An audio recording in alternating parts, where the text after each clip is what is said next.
So there's a young lady that won in New York named Alexandria Cortez, and a lot of people, she wants to expand Medicare for all. And a lot of people, you hear the usual crap from the right-wingers. Oh, she's a communist, all this other crap.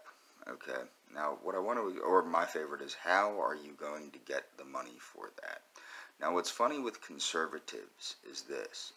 Whenever Israel gets more money, you never hear evangelical conservatives or Republicans go, well, where are we going to get the money to give Israel more money? No, you never hear that. When George W. Bush gave away billions of dollars to Tanzania, you didn't hear the Republicans say, well, where are we going to get that money? Now I'm gonna let people understand what the problem is with socialized medicine in the United States, and it's not what people think. There's this myth that by privatizing things, everything's better. The more privatized it is, the more competitive it is, the better. This isn't true at all. And I know this because I worked at a community mental health clinic, and I will tell you this, a big waste, aside from, giving our money to Tanzania for healthcare instead of keeping it here for healthcare, a big waste of government money is funding these not-for-profit contractors that contract with the government and provide they provide terrible services, and they also pay the executives are at quite a high pay grade, okay, and not the workers but the executives. Okay, if anything was a sign for a need for unionization, it was these not-for-profits. Now, you have so many not-for-profits and other organizations. See, there's not a lack of services. In fact, there might even be too many services because it gets confused. What needs to happen if you want to streamline Medicare for all is a wonderful idea as opposed to what Obamacare did, which was this private insurance madness that has raised the price of insurance to an ungodly level.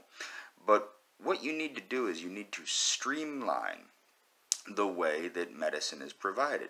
You need to create a governmental direct-to-consumer version, okay, which is kind of what Medicare is, but I would say even expand that further and expand low-cost or no-cost clinics and things of that nature. One of the funny things is Planned Parenthood is a good example of a terrible waste of money, because I guarantee you the executives and everybody else at Planned Parenthood make far too much money compared to the services being provided. If you replaced Planned Parenthood with direct-to-consumer government-run clinics with military precision, because a lot of the things in the government do run with military precision, you would see better care being given and things of this nature. So what I'm getting at is this. Now, people don't understand this. People like to say, oh, well, socialism is anti-American and it's communist and all this other crap. There's nothing anti-nationalist about socialism, especially when that socialism is lifting up the living standards of the average U.S. citizen or average citizen of the country that is partaking of this. It's highly nationalistic to be socialist. And that was what Adolf Hitler pointed out with National Socialism. Now, I'm not trying to say that Alexandria Cortez is Adolf Hitler. She surely isn't. And she surely is, she's not even white. She's Hispanic. But my point is what people need to understand, there's nothing wrong with what she's pursuing. She's pursuing very good things that are very good for the United States and very good possibly for the Americas, being that she is so young and that she is Hispanic. She probably will be reachable with a message of Pan-Americanism. Now, what's funny is the problem with U.S. nationalists, especially quote-unquote white nationalists that don't understand what the hell they're talking about, is that they've gotten so far off track, and this love of this Germanophilia and things of this nature has gotten out of hand. The alt-right has taken things out of hand. Now, I am going to pursue the concepts of Peronism, and I'm going to do a video specifically about the 3 pillars of Peronism.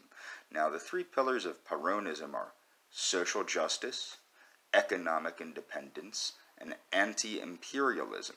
And the reason I want to get into that is these 3 concepts, social justice, economic independence, and anti-imperialism actually are shared by National Socialism and Fascism, and were actually part of United States, the concept of the United States, either directly in our founding documents or were in the culture of the United States. And there's nothing wrong with re-embracing these back-to-basic ideas.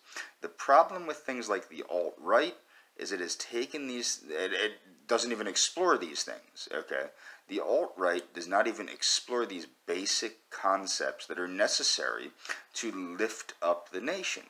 And that is a big problem. So I will be doing a video. I'm going to be getting back on the 20 Peronist truths or 20 justicialist truths, and I'm going to talk about these three keys. The social justice. Now the thing is, social justice has been turned into a bad word by conservatives and fake and phonies like Zionists, like what's his name, that Chris Crowder guy, and Ben Shapiro, and all these. They want to turn Milo the Homo Yanabalabalablas, okay?